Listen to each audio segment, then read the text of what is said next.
ধন্যবাদ আপনাদের সবাইকে, ধন্যবাদ। আমি আমি আপনাদের সবাইকে এই কারণে ধন্যবাদ দিতে চাই যে আমার মতন একজন লেখকের জন্য আপনারা এখানে এসছেন। I truly mean it. I feel deep gratitude. আমাকে অসংখ্য ধন্যবাদ। সত্যি মনে করি যে আমি বাংলাদেশের মানুষের যে ভালোবাসা পেয়েছি রাস্তাঘাটে, এর এক ভাগ ভালোবাসা যদি একজন মানুষ পান তার জীবনে, আই উড কনসিডার যে তার জীবনটা সার্থক।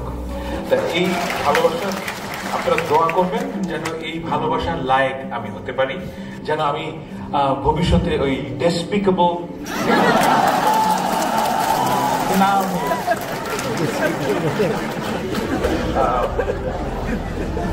এখানে একটা কথা বলার প্রয়োজন যে আমি অনেক জায়গায় খেয়াল করেছি যে আমার প্রসঙ্গে এবং আমাদের সবার প্রসঙ্গে কথা বলতে গেলে একটি অতিরঞ্জন হয়।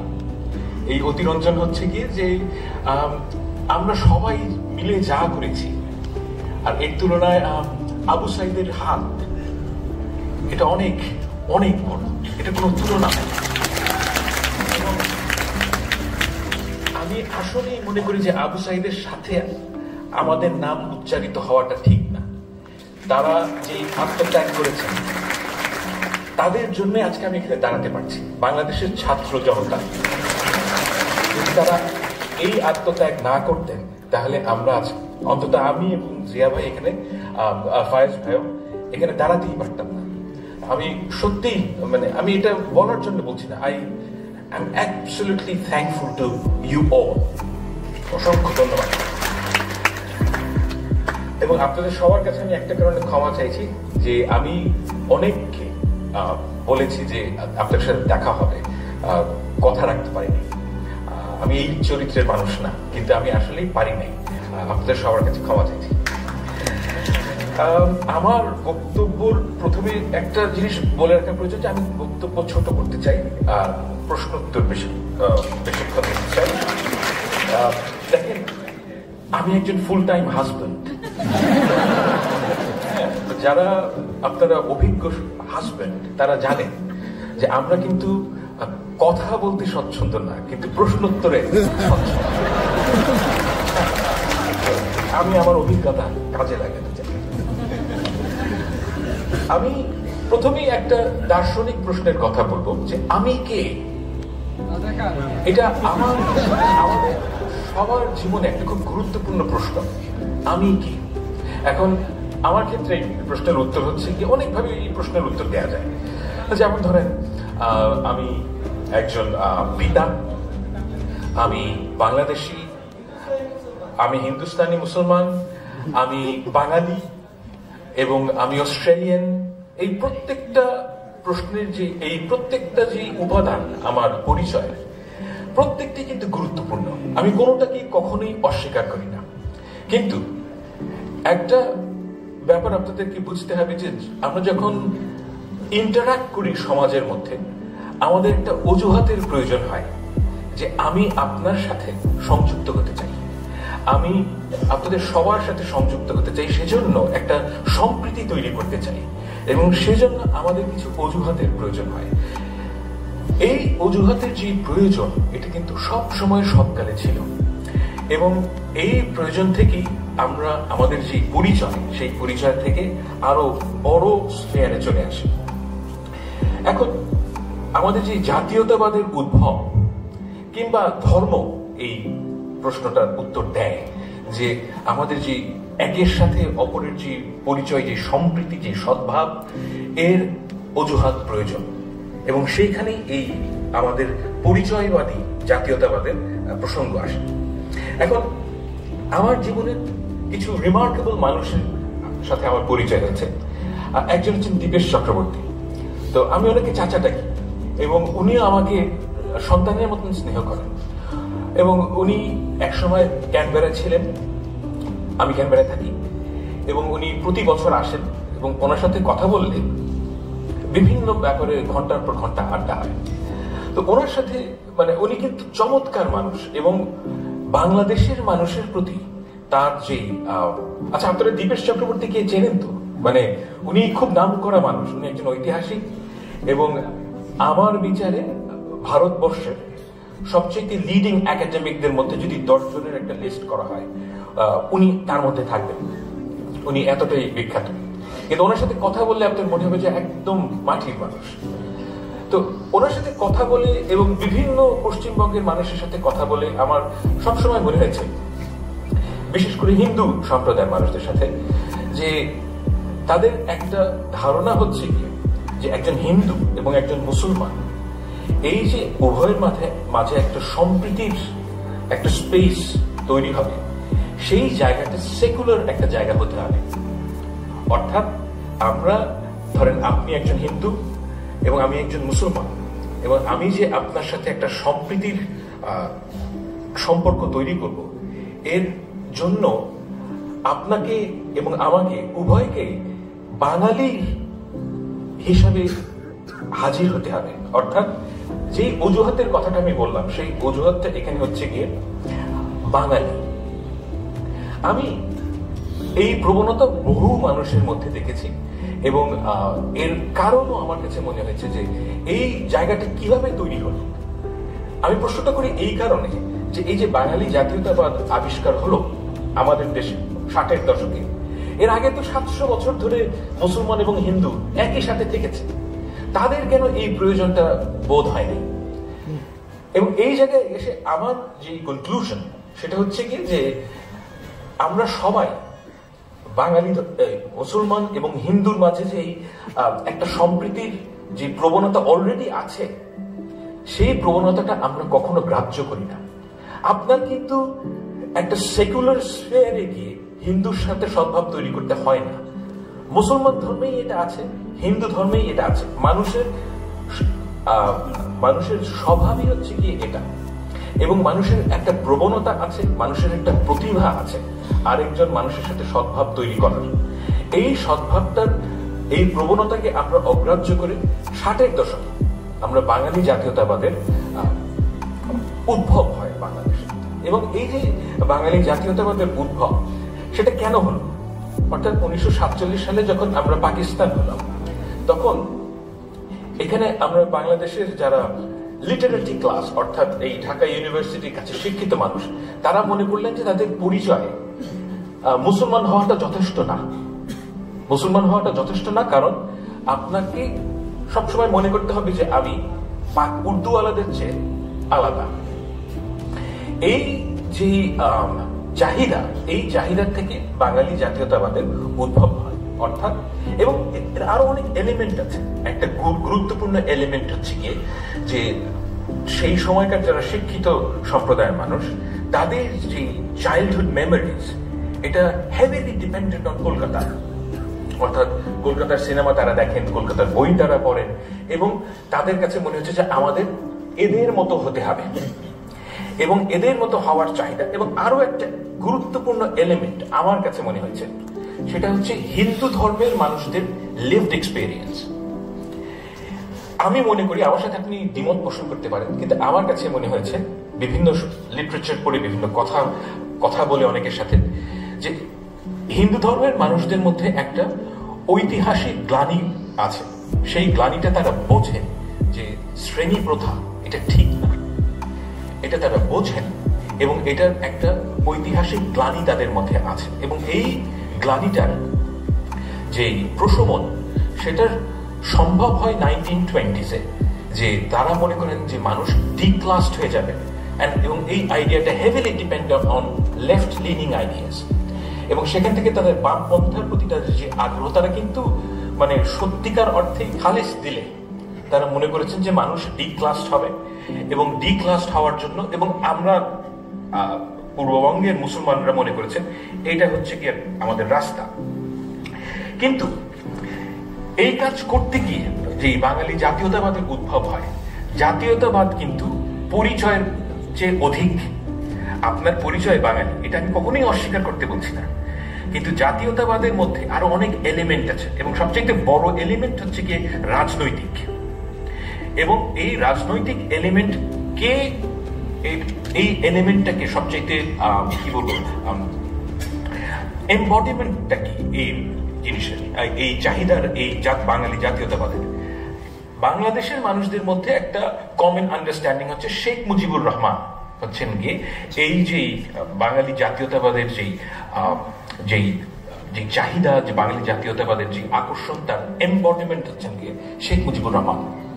এবার আমি আপনাদের সবাইকে একটা কথা বলতে চাই, এটা আপনারা সবসময় মনে রাখবেন, যে আপনি যা বলেন, আপনার যে মেসেজ, এই মেসেজের যদি 50% গুরুত্ব হয়, বাকি 50% হচ্ছে কি আপনি কে। অর্থাৎ একটা হারামি কিসিমের লোক যদি ভালো কথা বলে, আপনি কিন্তু সেই কথাটা শুনবেন না। হ্যাঁ, এখন এই জিনিসটা সবসময় মাথায় রাখবেন যে আপনি যেই আদর্শের কথা মানুষকে বলেন, সেই আদর্শ আপনার লিভড এক্সপিরিয়েন্সের মধ্যে থাকতে হবে। এখন বাঙালি জাতীয়তাবাদের কথা বলে সবচেয়ে, আমার দৃষ্টিতে, আপনারা আমার সাথে একমত হওয়ার প্রয়োজন নেই, আমার দৃষ্টিতে সবচেয়ে অগ্রহণযোগ্য ব্যক্তিটি হচ্ছেন কি শেখ মুজিবুর রহমান।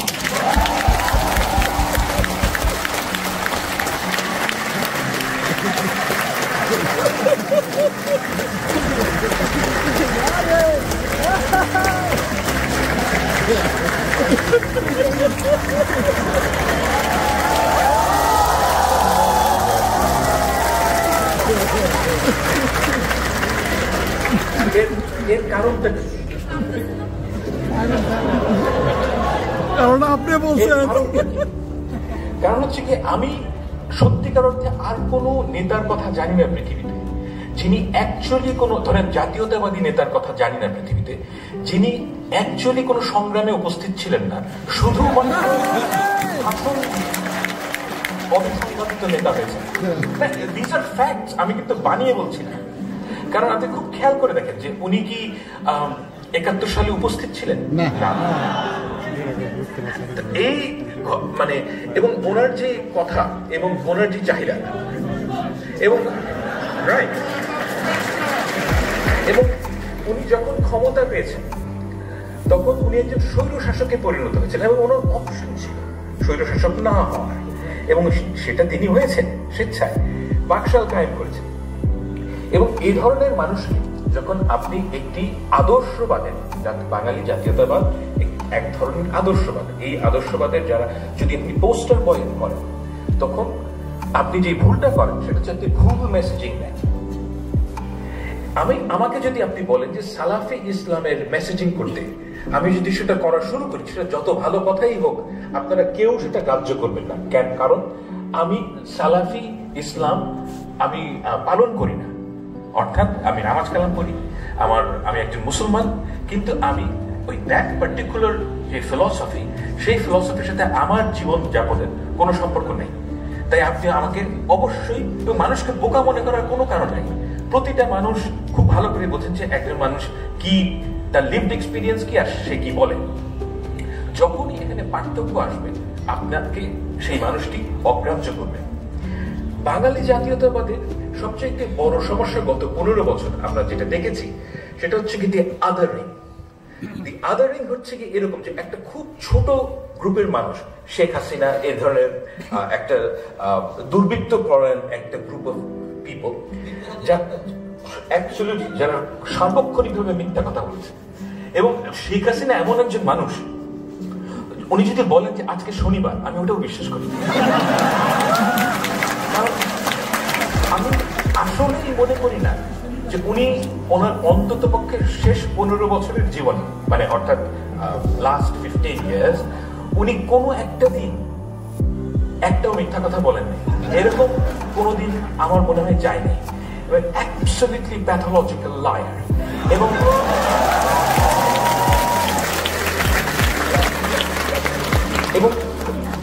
যে সত্যটা হচ্ছে কি একদম আমাদের সামনে উদ্ভাসিত, সেটা হচ্ছে কি যে বাঙালি জাতীয়তাবাদের যে পলিটিক্যাল বয়ান, সেটা বিভিন্ন কারণে প্রবলেম্যাটিক। প্রথম কারণ হচ্ছে বাঙালি জাতীয়তাবাদে বলা হয় যে আমরা বাঙালি, কিন্তু এর যে তাদের যে ক্ষমতার যে এক্সপ্রেশন, সেটা হচ্ছে কি এমন এক গ্রুপ অফ পিপলকে নিয়ে, তাদের জীবনে সেই জাতীয়তাবাদের কোনো আমি প্রমাণ কিংবা প্রয়োগ দেখি না। যেমন ধরেন বাংলাদেশের যারা ফিল্ম ইন্ডাস্ট্রি আপনারা যারা অনেকে বয়স কম, কিন্তু আপনারা আসলে অনেকে জানেন না যেটা, যে ধরেন 90s-এ 80s-এ যারা সবসময় বাঙালি বাঙালি করতে করতে একদম মারা যেত, তাদের নিজেদের ছেলেমেয়েরা ইংলিশ মিডিয়ামে পড়ে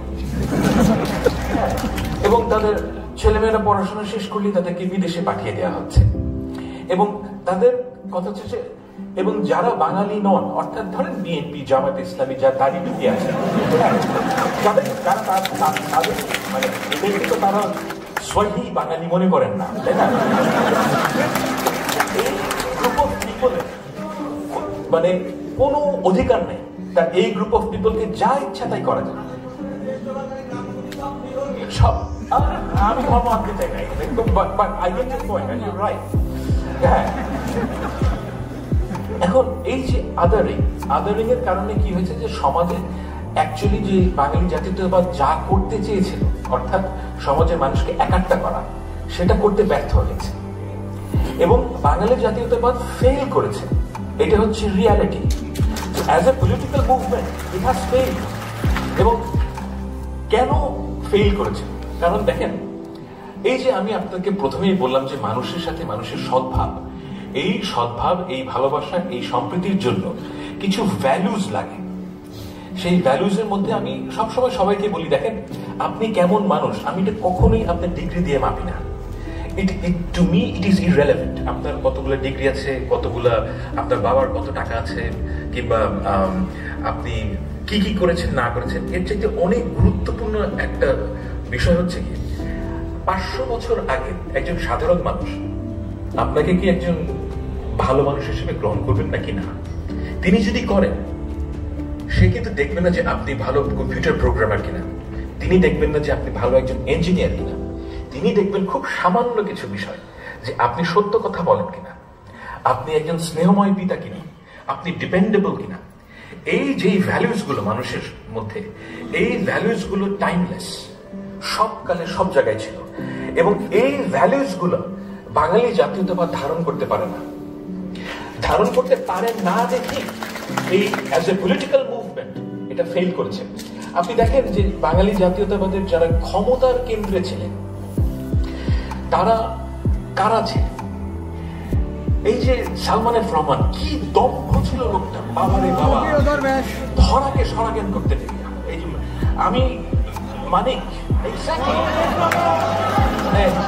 আমি এই যে আমার এত দুঃখ লাগতো যে একটা মানুষের এত দম্ভ হবে কেন।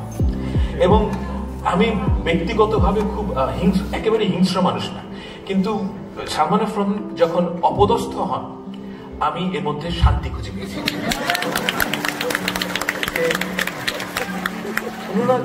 ওনারা এমন একটা সিস্টেমকে রিপ্রেজেন্ট করেছেন গত 15 বছর, যেটা প্রবলভাবে আগ্রাসী, প্রবলভাবে দুর্নীতিপরায়ণ, এবং সাধারণ মানুষের যে অত্যাচার হয়েছে। আমি দেখেন, আমি রাজনৈতিক পরিবারের একজন মানুষ, তো আমি অনেক খবর পাই যে কি কার কি হয়েছে না হয়েছে, আমি অনেকের সাথে কথাও বলি। গত 15 বছর, বিশেষ করে গত 10 বছর, যারা দাড়ি টুপি পরা মুসলমান এবং যারা বিএনপি এবং জামাতের রাজনীতি করেছে, তাদের যে কি দুর্বিষহ জীবন গিয়েছে, এটা ব্যাখ্যা করার মতন না, অকল্পনীয়। অনেকে, আমি এমন একজনকে চিনি যার 8 বছরের সংসার শেষ হয়ে গেছে। তার ওয়াইফ তাকে ডিভোর্স করেছেন, কারণ যে তার সাথে সংসার করা সম্ভব না, কারণ সে তার দেশের বাড়িতে যেতে পারেন না। তিনি ঢাকায় উবার চালাতেন এবং এই ঘটনা ঘটেছে কিন্তু 10 বছর জুড়ে। একজন মানুষ যার সংসার হারাতে হয়েছে, কত লোককে যে জেলে যেতে হয়েছে, কত মানে অকল্পনীয়। আমার আলমগীর সাহেব, উনি জেল থেকে বেরিয়ে কাঁদছিলেন, আমার ফোনে কথা হচ্ছে, উনি কেঁদে ফেলেছেন, কারণ জেলে গেলে উনি দেখতে পান যে বিএনপির অন্য নেতাদের, মানে অন্য কর্মীদের কি অবস্থা। এক একজনের কাহিনী আপনি শুনলে চোখে পানি ধরে রাখতে পারবেন না। এবং এই যে অত্যাচার, এই অত্যাচার হয়েছে কি কারণে? কারণ একটা ক্লাস সৃষ্টি হয়েছে বাংলাদেশে, যারা নিজেদেরকে বাঙালি আওয়ামী /আওয়ামী মনে করত, এবং এই মনে করা থেকে তাদের কিন্তু অপরকে অত্যাচার করার যে জাস্টিফিকেশন তৈরি হয়েছে, এবং সেটাই হচ্ছে সবচাইতে ভয়ঙ্কর জিনিস, যে এই জাস্টিফিকেশনের কারণে আমরা এই নিজের দেশের মানুষদের মধ্যে একটা আলাদা গ্রুপ অফ ক্লাস, একটা প্লেবস তৈরি হয়েছে, সো টু স্পিক। আমি এই কারণে যে individual aspiration of human being, আপনি কি চান জীবনে? আপনি কিন্তু মন্ত্রী হতে চান, আপনি চান যে একটা সুস্থ জীবন যাপন করব, আমি হালাল রোজগার করব, স্বাভাবিক জীবন চান। এই যে একটা মানুষের স্বাভাবিক জীবন চাওয়ার যে অ্যাসপিরেশন, এই অ্যাসপিরেশনের ক্ষেত্রে বাঙালি জাতীয়তাবাদ কি এটাকে ধারণ করেছে, না এই অ্যাসপিরেশনকে প্রতিহত করেছে? আমার দৃষ্টিতে এটা প্রতিহত করেছে। কারণ যে বাঙালি জাতীয়তাবাদের যে ইনহেরেন্টলি এই সক্ষমতা নাই, কারণ এটা হচ্ছে কি একটা এক্সক্লুশনারি গ্রুপ। এক্সক্লুশনারি গ্রুপ এই সেন্সে যে আপনাকে একটা আমাদের মুক্তিযুদ্ধের একটা ন্যারেটিভ স্বীকার করে নিতে হবে, আপনাকে মনে করতে হবে যে শেখ মুজিবুর রহমান 1000 বছরের শ্রেষ্ঠ বাঙালি। এটা কেন এটা মনে করা হয় আমি জানি না। মানে উনি একজন স্বৈর শাসক, এবং মানে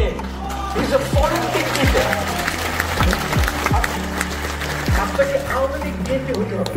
আপনি আমাকে পৃথিবীর ইতিহাসে একজন ফলেন ডিক্টেটরকে দেখান যিনি তাদের সমাজে রিহ্যাবিলিটেটেড হয়েছেন, একজনও নাই। এক্স্যাক্টলি। এই ননসেন্স আপনাদেরকে খাওয়ানো হয়েছে, এবং আমি শিওর যে আপনাদের বয়স দেখে আমি বুঝতে পারছি আপনারা যেই বয়সের মানুষ, সেই বয়সের ছেলে মেয়েদেরকে 15 বছর ধরে হয়তো আপনারা ওই কারিকুলামের ভেতর দিয়ে গেছেন, কিন্তু সেটা কোনোদিন কাজে দেয় না। এবং আই ওয়াজ অলওয়েজ কনফিডেন্ট যে এটা কোনোদিনও কাজে দিবে না। কারণ হচ্ছে কি, আমি মানুষ কিভাবে চিন্তা করে এটা বুঝি। আপনি একটা মানুষকে মিথ্যা কথা দীর্ঘদিন মিথ্যা কথা দিয়ে মানুষকে কনভিন্স করতে পারবেন না, এবং এটা জাস্ট হয় না। এবং এই যে মিথ্যা কথা যেটা প্রাতিষ্ঠানিকীকরণ হয়েছে, এই যে জিয়া ভাই হচ্ছে কি তার সবচেয়ে বড় ক্রনিকলার, যে আমাদের কাগজ কলম মানে যা ইনফরমেশন, আমাদের যে ব্যুরো অফ স্ট্যাটিস্টিক্স, সব জায়গায় মিথ্যা কথা। এবং এই মিথ্যা কথা আপনারা রিজেক্ট করেছেন দেখেই আপনারা আন্দোলন করেছেন। এবং আমাদের এখন প্রশ্ন হচ্ছে যে এই যে বাঙালি জাতীয়তাবাদ, এটার ভবিষ্যৎ কি? দেখেন, আমি আপনাকে কখনোই অস্বীকার করতে বলি না যে আপনি একজন বাঙালি, অবশ্যই আপনি বাঙালি। আমি গণতন্ত্রে বিশ্বাস করি। আই ডিপলি ফিল যে আপনার যদি বাঙালি হিসেবে আপনার কোনো কাজ করতে ইচ্ছা হয়, আপনি অবশ্যই তা করবেন, এবং যে ইসলামের কারণে যে কাজটা করতে চায় তাকে অবশ্যই করতে দিতে হবে। এবং এই করতে দিতে না দিলে কি হয়, এর বিপদ আপনাদের জানা উচিত। যে আমার আন্ডারে একটা ছেলে কাজ করে, সে ইরানিয়ান, এবং সে কিন্তু আমার চাইতে কোরআন হাদিস বেশি ভালো জানে। এবং তার সাথে কথা বলতে গেলে আপনি বুঝবেন যে সে অ্যাকচুয়ালি ইসলাম পালন করে না তা না, এনিথিং রিলেটেড উইথ ইসলাম সে ঘৃণা করে, অ্যাবসলিউটলি ঘৃণা করে সে। এবং আপনারা যখন ইরানিয়ানদের সাথে আপনার পরিচয় হবে, আপনি দেখবেন যে অধিকাংশ শিক্ষিত ইরানিয়ান, যেই মেয়েটা মাথায় কাপড় দিচ্ছে, সেও ইসলাম সম্বন্ধে অ্যাবসলিউটলি অ্যাডভার্সারিয়াল পজিশনে চলে যায়, এবং তারা ঘৃণা করে। এর কারণটা কি? দেখেন, মানুষকে যখন আপনি চাপাই দিবেন, তখন সে ওই জিনিসটা পছন্দ করতে পারে না, সে ওইটার যে বিউটি, সেই বিউটি কোনোদিন অনুভব করতে পারে না। এবং এই বিপদটা আমাদের মধ্যেও আছে। যে আমি একটা কথা বলি, যেমন ধরেন আপনারা অনেক মেয়েকে চিনেন যারা হয়তো মাথায় কাপড় দেন না, যারা হয়তো স্লিভলেস ব্লাউজ পরেন। এখন আপনাদের মধ্যে একটা প্রবণতা হবে, এখন যেহেতু আওয়ামী লীগের পতন হয়েছে, যে একে ঠিক পথে আনতে হবে, রাইট? এখন আপনি যদি মনে করেন যে কোনটা ঠিক পথ, বাই অল মিনস তাকে কি আপনি তাকে কনভিন্স করার চেষ্টা করেন। এটা আল্লাহ তাআলার সাথে আপনার সম্পর্ক, এবং আপনি তাকে চেষ্টা করবেন। কিন্তু যখনই আপনি তাকে প্রেশারাইজ করবেন, তখন আপনি আসলে কি ক্ষতি করেন? যে ওই মেয়েটার যে স্পিরিচুয়াল জার্নি, সেই জার্নিটা আপনি তার থেকে কেড়ে নেন। অর্থাৎ যে ওই মেয়েটি হয়তো এখন যেভাবে আছে, সে তার বয়স কম, সে অনেক কিছুই বোঝে না, কিন্তু তার যে একটা জার্নি ছিল, যে সে ধর্মটা আসলে ভালোবাসা, এসেনশিয়ালি যে আল্লাহর প্রতি তার যে ভালোবাসা, সেটা তার এক একজনের ডিসকভার করতে এক এক সময় লাগে। এটা হচ্ছে গিয়ে জীবনের বাস্তবতা। আমি 18 বছর বয়সে যা বুঝতাম, এখন তার চাইতে অনেক ভিন্নভাবে জিনিস বুঝি। 18 বছর বয়সে আমার একটা বাচ্চা মেয়ের প্রতি আমি সেই ভালোবাসা বোধ করতাম না, যেটা আমি আমার মেয়ের প্রতি করি। আপনাদের প্রত্যেকেরই একটা ইন্ডিভিজুয়াল জার্নি আছে, এবং এই যে জার্নি, এই যে একটা স্পিরিচুয়াল জার্নিও আছে, যে আপনি আল্লাহর প্রতি যে আপনার ভালোবাসা, সেই ভালোবাসাটা যতক্ষণ না পর্যন্ত আপনি যেতে পারছেন, ততক্ষণ পর্যন্ত আপনি এই পৃথিবীর যে বাস্তবতা, সেটা আপনি একভাবে দেখবেন। এবং আপনি যখন একজন মানুষকে চাপিয়ে দেন, তখন যে সমস্যাটা তৈরি হয়, সেটা হচ্ছে যে তার যে জার্নিটা, সেটা আপনি রব করলেন। ইয়েস, আপনার ভালো লাগবে যে সে মাথায় কাপড় দিচ্ছে, সে হিজাব করছে, কিন্তু এতে তার কিন্তু কোনো লাভ হবে না। এবং এই ঘটনাটা আমি দেখেছি। এবং আমাদের যে এখন রেভলিউশনারি জিল, আমি কেন ভয় পাই এই জিনিসটা, যে রেভলিউশনারি জিল থেকে আপনাদের মধ্যে 6 মাস পরে কিংবা 1 বছর পরে আপনি যেটা মনে করবেন যে আপনার জন্য যেটা ঠিক, সেটা অপরকে ওই জায়গায় আনতে হবে। এই যে আপনার চাহিদা, এই চাহিদাটার সম্বন্ধে আপনাদের কিন্তু সবসময় সজাগ থাকা উচিত, যে এই চাহিদা এটা ডেঞ্জারাস। এবং এই চাহিদার থেকে, দেখেন, আমি যখন বাংলাদেশের কথা চিন্তা করি, আমার কাছে মনে হয় যে সবচেয়ে প্রথম কাজ হচ্ছে কি, রাষ্ট্র যেন আপনার মাথায় চেপে বসতে না পারে। এটা হচ্ছে কি আমার প্রথম দেখার বিষয়, যে রাষ্ট্র যদি আপনার মাথায় চেপে না বসে, রাষ্ট্র যদি আমাকে বলে যে 5 ওয়াক্ত নামাজ পড়তে হবে, আমি ওইটার এগেইনস্টে। কারণ রাষ্ট্রের এই এখতিয়ার থাকা উচিত না যে আপনাকে কি করতে হবে। আপনার যে রাষ্ট্রের কাজ হচ্ছে লিগ্যাল কোড নিয়ে, অর্থাৎ আপনি কি করতে পারবেন না, এসেনশিয়ালি স্পিকিং। এখন রাষ্ট্র যখন বলবে যে তুমি এটা করতে পারবা না, ওটা করতে পারবা না, এর মধ্যে অনেক কিছু কিন্তু আসলেই ইট মেক সেন্স, এবং আপনি ওটা মানেন যে তুমি এই রাস্তায় 120 কিলোমিটারের উপরে গাড়ি চালাতে পারবা না, ইট মেক সেন্স, অ্যাক্সিডেন্ট হবে না, আপনি এটা মানেন। কিন্তু রাষ্ট্র যখন বলবে আপনাকে যে তোমাকে এটা করতে হবে, this two are different things. আমার কথা হচ্ছে যে রাষ্ট্র কখনোই আমাকে বলতে পারবে না যে তোমাকে কি করা উচিত। ও রাষ্ট্র যদি বলে যে তোমাকে ভাত খেতে হবে, আমি ওটার এগেইনস্ট। কারণ সে আমাকে এসেনশিয়ালি কি করতে হবে এই নির্দেশ রাষ্ট্র দিতে পারবে না। এবং আপনাদের এই মাইন্ডসেটটা দরকার, যে কি করতে হবে এই জিনিসটা অন্যরা ঠিক করে দেবে না। আপনি অনেক ভুল করবেন, এখানে এই দেশে অনেক মানুষ খুব একটা ব্রিলিয়েন্ট না, তার অনেক ভুল করবে, দ্যাটস ওকে। সেই ভুলটা আপনার অভিজ্ঞতা হবে। কিন্তু রাষ্ট্র যদি একটা ভালো কাজ আপনার মাথার উপর চাপায় দেয়, আপনি ওই ভালো জিনিসটার মধ্যে ভালোত্বটা কি, এটা কোনোদিনও আপনি রিয়েলাইজ করবেন না। এখন এইরকম পরিস্থিতিতে যে ঘটনাটা অ্যাকচুয়ালি ঘটে, সেটা হচ্ছে রাষ্ট্র যখন একটা ন্যায়ের মধ্যে থাকে, অর্থাৎ রাষ্ট্রের মিনিমাল ল থাকা উচিত, এবং সেই ফ্রেমওয়ার্কের মধ্যে আপনি কার সাথে কি সদ্ভাব তৈরি করবেন, দায়ভার আপনার। ওই সময় কিন্তু মানুষের মধ্যে ট্রুলি সাম্প্রদায়িক সম্প্রীতি তৈরি হয়। সাম্প্রদায়িক সম্প্রীতি আমাদের লক্ষ্য না। সাম্প্রদায়িক সম্প্রীতি হচ্ছে কি একটা by product of law and order. আপনার সমাজে যদি জাস্টিস থাকে, তাহলে একজন হিন্দুকে শিখাই দিতে হবে না যে কিভাবে মুসলমানের সাথে সম্প্রীতি তৈরি করতে হয়, সে এটা এমনি তৈরি করবে। এটি মানুষের প্রতিভা, মানুষ এভাবেই মানুষের এভলিউশন হয়েছে। এবং এই কাজটার জন্য আমি মনে করি যে বাঙালি জাতীয়তাবাদ হচ্ছে কি ইউনিকলি ডিসকোয়ালিফাইড, যে তারা এই কাজটা করতে পারেনি। যখনই আপনি এই বাঙালি জাতীয়তাবাদের দোহাই দিয়ে সাম্প্রদায়িক সম্প্রীতির কথা বলবেন, তখন যেই ঘটনাটা আসলে ঘটে, সেটা হচ্ছে কিছু মুসলমান মেয়ে সিঁদুর দেবে, তারপর মানে পূজার দিনে সিঁদুর দেবে, আবার কিছু হিন্দু ঈদের দিনে ঈদ মোবারক বলবেন। এগুলো না সারফেসের জিনিস। এটা কিন্তু আসলে সম্প্রীতি না। সম্প্রীতি হচ্ছে কি ট্রু ভালোবাসা। আমি যখন একটা কোনো হিন্দুর সন্তানকে দেখি, আমি কিন্তু কিংবা খ্রিস্টানের সন্তানকে দেখি, আমার কিন্তু কখনোই মনে হয় না যে এটা খ্রিস্টানের সন্তান কিংবা হিন্দুর সন্তান। আমি দেখি একজন বাবা হিসেবে, আমি একজন বাবা আর এটা একজন সন্তান। এই যে মনোভাব, এই মনোভাব কিন্তু মানুষের মধ্যে, এটা কিন্তু কোনো অ্যাডভান্সড কিংবা সফিস্টিকেটেড মনোভাব না। এই মনোভাবটা মানুষের মধ্যে সবসময় ছিল। বাঙালি জাতীয়তাবাদ এসে আপনাকে বুঝিয়েছে যে এই মনোভাব যথেষ্ট না, যথেষ্ট কি আপনাকে ওই সেকুলার স্পেসে যেতে হবে। এবং আপনার মধ্যে তো ওই সেকুলার স্পেসের কোনো নিড ছিল না কোনোদিন। তখন আপনাকে মনে হচ্ছে যে বিশেষভাবে অ্যাক্ট করলে আপনার সমাজে সহি হিসেবে আপনি আবির্ভূত হবেন, কিন্তু এটা হয় না, এটা ফেল করেছে এবং এটা বারে বারে ফেল করবে। একজন হিন্দুকে মুসলমান, হিন্দু ধর্ম ছেড়ে মুসলমানের সাথে সম্প্রীতি তৈরি করতে হবে না। ঠিক তেমনি একজন মুসলমানকে তার ইসলাম ধর্ম বাদ দিয়ে তাকে হিন্দুর সাথে সম্প্রীতি তৈরি করতে হবে না। এই হচ্ছে গিয়ে, এবং সবচেয়ে বড় কথা, বাঙালি জাতীয়তাবাদের পৌরোহিত্য না থাকলে যে ঘটনাটা ঘটবে সেটা হচ্ছে যেই কাজগুলোকে আপনি বাঙালির কাজ বলে মনে করেন, অর্থাৎ যেমন ধরুন একটা বিশেষ specific way of art form.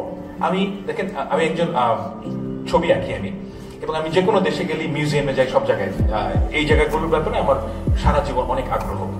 তা আমি দেখলাম যে গুলশানে আমি দুটো দোকানে গেলাম এবং আমি দেখলাম যে এইসব জায়গায় যে আর্টের কোয়ালিটি মানে 20 বছর আগের থেকে এখন অনেক ডিগ্রেডেড হয়েছে। Actually I can ভাউচ for it যে বাংলাদেশের আর্টিস্টদের যে আর্ট ওয়ার্ক এর যে মান সেটা নিচে নেমে গেছে। কেন গেছে সেটা ভিন্ন বিষয়, কিভাবে গিয়েছে সেটা ভিন্ন বিষয়, কিন্তু আমি একটা কথা বলতে চাই যে এটা হচ্ছে সাবজেক্টিভ মূল্যায়ন আমার নিজে, কিন্তু আমার কাছে মনে হচ্ছে একটু কমে গেছে। কারণ কি? কারণ হচ্ছে কি, আপনাকে এমন একটা এক্সপ্রেশনের প্রতি বাধ্যবাধকতা সৃষ্টি করা হয়েছে যেটা আপনার মন থেকে আসে নাই। আপনাকে মনে হচ্ছে যে আমি যদি একদম স্কাল্পচার হই তাহলে আমাকে একটা শেখ মুজিবের মূর্তি বানাতে হবে। আপনার মনে হয়েছে যদি আমাকে একজন আর্টিস্ট হতে হয় তাহলে বাংলায় এভাবে লিখতে হবে, তাহলে শেখ মুজিবের অমুক ছবিটা আঁকতে হবে, এবং নাটক করতে গেলে আপনাকে দেখাতে হবে যে তার মানে যেগুলোর কোনো রিয়েল লাইফে কোনো রেলেভেন্স নাই। মানে মানুষ এইভাবে সমাজে চলে না। আমাদের একটা স্পেসিফিক ওয়ে অফ লাইফ আছে, যেটা হচ্ছে কি যেটা হাজার বছরের সংস্কৃতি না, কিন্তু অন্তত কয়েকশো বছরের আমাদের অভ্যাস, আমাদের একটা স্পেসিফিক ওয়ে অফ লাইফ আছে। এই লাইফটা, যেমন মেয়েরা এখানে শাড়ি পরবে, আপনি চেষ্টা করলেও তাকে শাড়ি পরানো আটকাতে পারবেন না, সে বিশেষ বিশেষ দিনে শাড়ি পরবে। এখন বাঙালি জাতীয়তাবাদ যে কাজটা করে সেটা হচ্ছে কি আপনাকে একটা রাইট অ্যান্ড রং বাইনারি তৈরি করে, যে বাঙালি হতে গেলে আপনাকে এই এই কাজগুলো করতে হবে, এই কাজগুলো না করতে হবে। এখন এটা কোনো প্রয়োজন নাই, আপনাকে কেউ কারোর কোনো ঠিক করে দেওয়ার প্রয়োজন নাই যে কি করা উচিত কি করা উচিত না। এই যে মোরালিটি, এই যে মোরাল কোড, সেটার নির্দেশনা দেওয়ার ক্ষমতা বাঙালি জাতীয়তাবাদের নাই। এটা আপনাকে অন্য কোনো জায়গা থেকে সংগ্রহ করতে হবে। এবং সেজন্য আমি বলি যে বাঙালি জাতীয়তাবাদের যদি পৌরোহিত্য না থাকে তাহলে আপনার যে স্বভাব, এটার এভলিউশন হবে, আপনি নির্ভয়ে একটা কাজ করতে পারবেন। এই যে আজকে আপনারা এখানে এসছেন, এটা কিন্তু আসলে আমি জিয়া ভাইয়ের সাথে একমত যে মানে 3-4 মাস আগে এটা সম্ভব ছিল না। আপনাকে মানে এখানে যে কেউ আসতো, কিন্তু আপনারা নিজের থেকে আসতেন না। এই যে মানুষের যে স্বাধীনতার যে কি বলবো, স্বাধীনতার যে একটা উদ্ভব এবং স্বাধীনতার যে প্রকাশ, এটা কিন্তু আমাদের সমাজের মধ্যে এসছে, এবং এই জিনিসটাকে আমাদের রক্ষা করতে হবে। এবং সেজন্য আপনাদেরকে প্রত্যেককে নিজ নিজ জায়গায় you have to be very certain about it যে এই যে আমাদের সন্তানরা যারা আমাদের জন্য তাদের জীবন দিয়েছেন, তাদের যে সবচেয়ে বড় জিনিস কিন্তু মানুষের জীবন, সেই জীবন তারা দান করেছেন এবং তার যে নির্ভীকভাবে জীবন দান করেছেন, এটা একটা মূল্য আছে।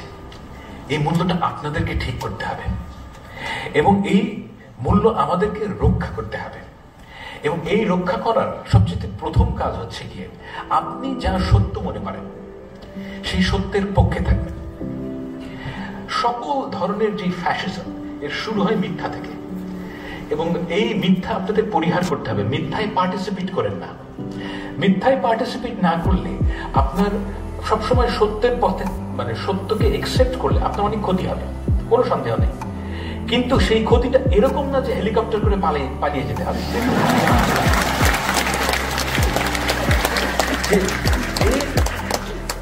মানুষের জীবনে এই জিনিসগুলো, এবং আমি সবসময় মনে করি, আমি মনে করি যে আমার 60 বছর বয়সে আমি যদি আমার মেয়ের সামনে দাঁড়াতে পারি, I would consider to be a successful man.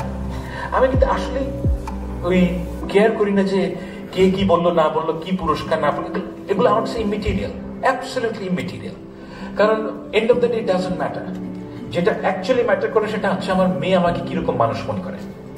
এবং এই ঘটনাটা আপনারা এখন অনেক ইয়াং, আপনাদের হয়তো এখনো সন্তান হয়নি, ভবিষ্যতে হবে, আমি আল্লাহর কাছে দোয়া করি।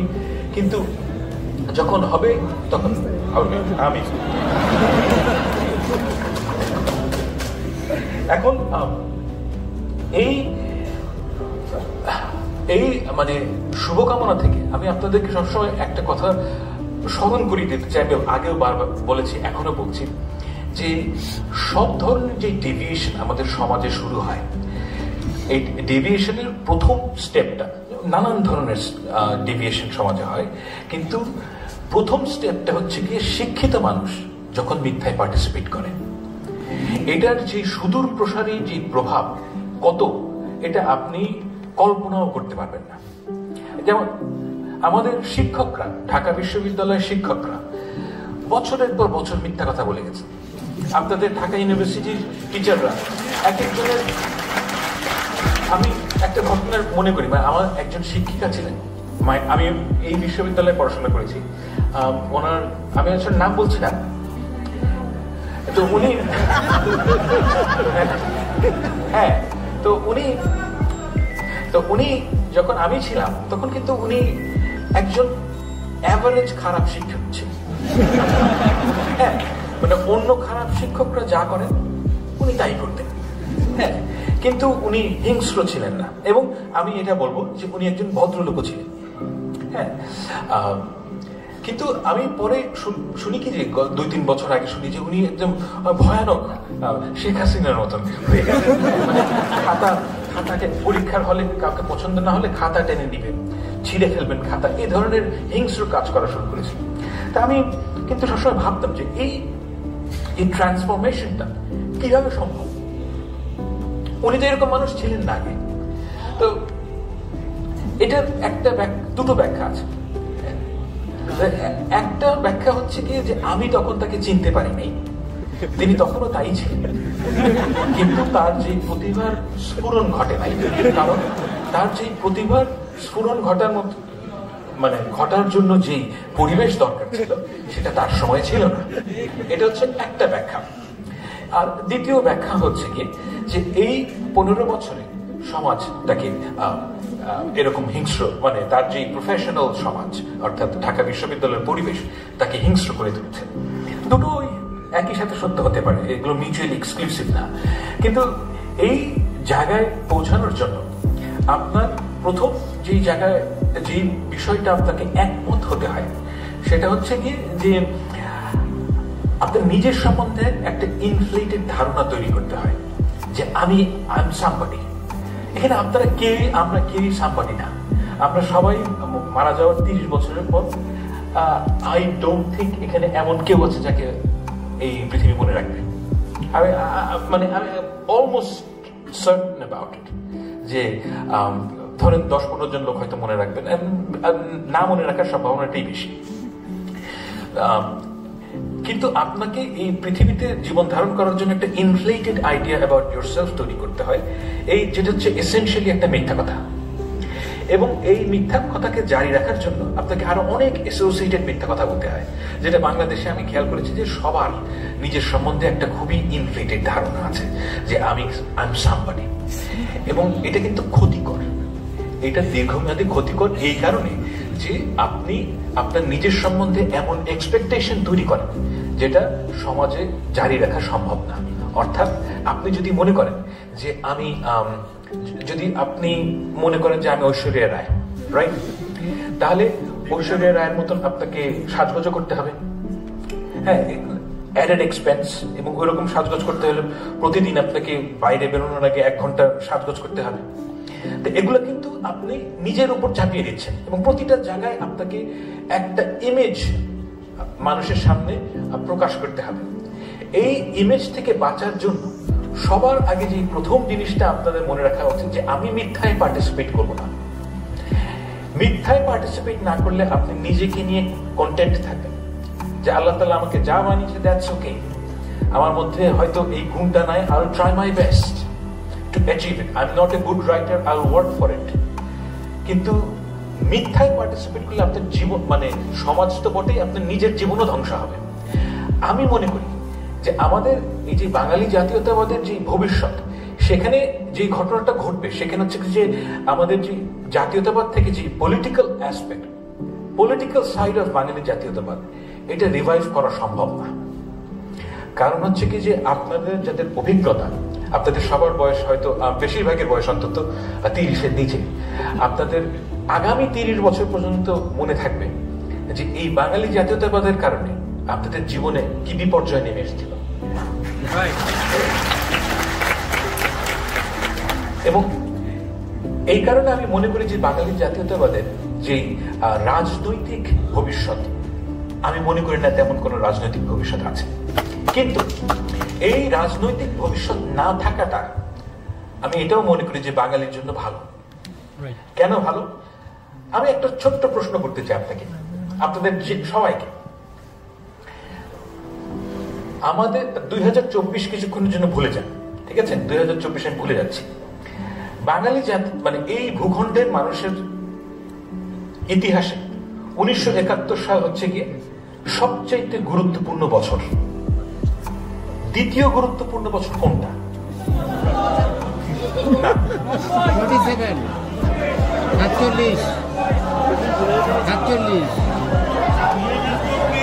আচ্ছা, আমি আমার উত্তরটা দেব। আমি আপনাদেরকে আমার উত্তর দেব। আমার উত্তর হচ্ছে 1575 সাল। এর কারণ কি? এর কারণ হচ্ছে কি, আমি কেন বাঙালি জাতীয়তাবাদী ন্যারেটিভকে আপনার প্রশ্ন করতে হবে, কারণ আপনাকে বোঝার আমি আমার মতামতটা কেন এটা আমি বলছি। 1575 সালে মুনিম খান অর্থাৎ মোগল জেনারেল, উনি 12 ভূঁইয়াকে পরাস্ত করে বেঙ্গলে অর্থাৎ ইস্ট বেঙ্গলে প্রবেশ করেন। না, আমাদের পপুলার কালচারে বলা হয়ে থাকে যে ঈসা খার পরাজয় অর্থাৎ 12 ভূঁইয়ার স্বাধীন সুলতানদের পরাজয়ের কারণে আমরা স্বাধীনতা হারাই।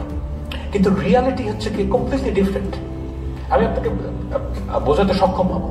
আমি কেন বলছি 1575 সবচেয়ে গুরুত্বপূর্ণ বছর? কারণ আমাদের যে বেঙ্গল অর্থাৎ পূর্ববঙ্গের অধিকাংশ জায়গা অর্থাৎ আপনি যদি মাঝখান থেকে রাফলি স্পিকিং আপনি যদি মাঝখান থেকে একটা দাগ কাটেন বাংলাদেশের, এর যে নিচের অংশ, এই জায়গায় জঙ্গল এবং সোয়াম্পি ল্যান্ড ছিল। এবং মানে মোগলদের একটা মানে স্টেটেড লক্ষ্য ছিল যে আমরা এখানে গিয়ে এই জঙ্গল কাটবো, কেটে কৃষি জমি তৈরি করবো। এবং কৃষি জমি তৈরি হওয়ার ফলে মানে 1570-এর দিকে টোডারমল বলে একজন খুব নামকরা মন্ত্রী ছিলেন আকবরের, তো উনি একটা রেন্ট রোল তৈরি করেছেন, অর্থাৎ বেঙ্গলে প্রত্যেক কত টাকা মানে কর আসে। এবং এই দ্বিতীয়বার এটা হয় ঠিক 100 বছর পরে। দেখা যায় যে আজকে যে অঞ্চলটাকে আমরা পশ্চিমবঙ্গ বলি অর্থাৎ মেদিনীপুর, গৌড়, এই জায়গাগুলো, এই জায়গায় রেন্ট কমে যায় 100 বছর, আর রেন্ট বাড়ে হচ্ছে আমাদের অঞ্চল। এখন আমাদের দেশের যে মুসলমান সম্প্রদায়, এই সম্প্রদায় কখনোই তৈরি হতো না। আচ্ছা, কখনোই তৈরি হতো না এটা আমার হয়তো ভুল অ্যাসাম্পশন, তৈরি না হওয়ার সম্ভাবনাটা বেশি ছিল যদি না তারা এই কাজটা করতেন। এর একটা চমৎকার প্রমাণ আছে যে এই বেঙ্গলে প্রচুর ইউরোপিয়ান পর্যটক এসছে এবং প্রথম যে পর্যটক গ্রামীণ মুসলমান সম্প্রদায়ের উল্লেখ করেন সেটা হচ্ছে 1620 সালে। এর আগে অনেকে এসেছেন বাংলাদেশ মানে পশ্চিমবঙ্গে এবং পূর্ববঙ্গে, তখন এটা পুরোটাই বেঙ্গল। তো কিন্তু একজনও, এবং অনেকেই মুসলমানদের সম্বন্ধে অনেক কথা বলেছেন, হিন্দুদের সম্বন্ধে অনেক কথা বলেছেন, কিন্তু কোনো গ্রামীণ মুসলমান সম্প্রদায় উল্লেখ করেন নাই। এই যে গ্রামীণ মুসলমান সম্প্রদায় তৈরি হলো, যাদের উত্তরসূরি আমরা সবাই, এটা কখনোই সম্ভব হতো না যদি না মুঘলরা বেঙ্গলে আসতেন। এখন এই যে ন্যারেটিভ, এটা কিন্তু আমাদের সম্পূর্ণ অনুপস্থিত। এত বড় ঘটনা ঘটলো, কিন্তু আমাদের কনসিয়াসনেসের মধ্যে এই জিনিসগুলো নাই। এই জিনিসগুলো নাই কারণ হচ্ছে কি, আমরা এমন একটা জাতীয়তাবাদী প্রকল্পের ভিতরে ছিলাম গত 15 বছর, যে আমাদের জাতির ইতিহাস কি, এবং সেই আমাদের মানুষের যে অ্যাসপিরেশন, কালেকটিভ উইল কি, এটা সম্বন্ধে আমরা আবিষ্কারই করতে পারিনি। তো আমি আপনাদেরকে অনুরোধ করব যে আমাদের যে ভবিষ্যৎ, সেই ভবিষ্যতে যদি আপনি যেতে চান, এখানে নানান বিষয় আসবে, তবে একটা কথা আপনাদের মনে রাখতে হবে যে স্বাধীনতা জিনিসটা দীর্ঘস্থায়ী জিনিস না। এই সেন্সে যে আপনি যদি এটাকে রক্ষা করার জন্য আগ্রহী না হন, আপনারা যদি এটাকে রক্ষা করার জন্য সবকিছু ত্যাগ করতে রাজি না হন, তাহলে এই স্বাধীনতা থাকে না। আমাদের এই ভূখণ্ডের মানুষ 1947 সালে নিজেকে স্বাধীন মনে করেছে, 71 সালে স্বাধীন মনে করেছে, এবং এখন মনে করছে স্বাধীন হয়েছে। একটা জাতি 3 বার স্বাধীন হওয়ার প্রয়োজন হয় কেন? রাইট? এর কারণ হচ্ছে কি, আমরা কেয়ারফুল ছিলাম না। রাষ্ট্রের স্বাধীনতা বড় স্বাধীনতা না, আপনার স্বাধীনতা হচ্ছে বড় স্বাধীনতা। এই দেশের প্রতিটি শিশুকে বুঝতে হবে যে সে স্বাধীন। আপনাকে বুঝতে হবে স্বাধীনতা কোনো প্রমিস না, এর সুফল আপনাকে ভোগ করতে হবে। আপনার যদি ইচ্ছা থাকে আপনার প্রধানমন্ত্রীকে গালি দেওয়ার, আপনার ক্ষমতা থাকতে হবে। এবং আমি এই বাংলাদেশের স্বপ্ন দেখি, এই বাংলাদেশের পরিবেশ যদি এরকম থাকে, তাহলে আপনার যে ভবিষ্যৎ সরকার আসবে সে আপনার সর্বনাশ করতে পারবে না। এবং এতটুকুই যথেষ্ট। সরকার যদি আপনার সর্বনাশ না করতে পারে, তাহলে আপনি নিজে নিজে যে কত কিছু করতে পারবেন এর কোনো হিসাব নেই। মানুষ একটা অমিত সম্ভাবনাময় প্রাণী, তাকে যদি বাধা না দেওয়া হয় সে অসাধ্য সাধন করতে পারে। আমাদের ছাত্ররা যা করেছে এই গত 1 মাসে, এর 2 মাস আগে আমি চিন্তাই করতে পারিনি। তারা অসাধ্য সাধন করেছে, তো হেলিকপ্টারতে শেখ হাসিনা পালাইছে। তো এই অসাধ্য তারা কিভাবে স্বাধীন করেছে? কারণ হচ্ছে কি, আপনাকে বিশ্বাস করতে হবে। Believe in it. If you believe in it, you can do it. Thank you.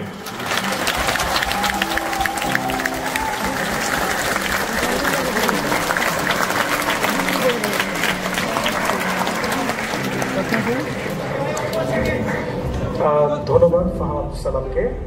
আমরা ফাহাদ সালামের প্রশ্নোত্তর পর্ব,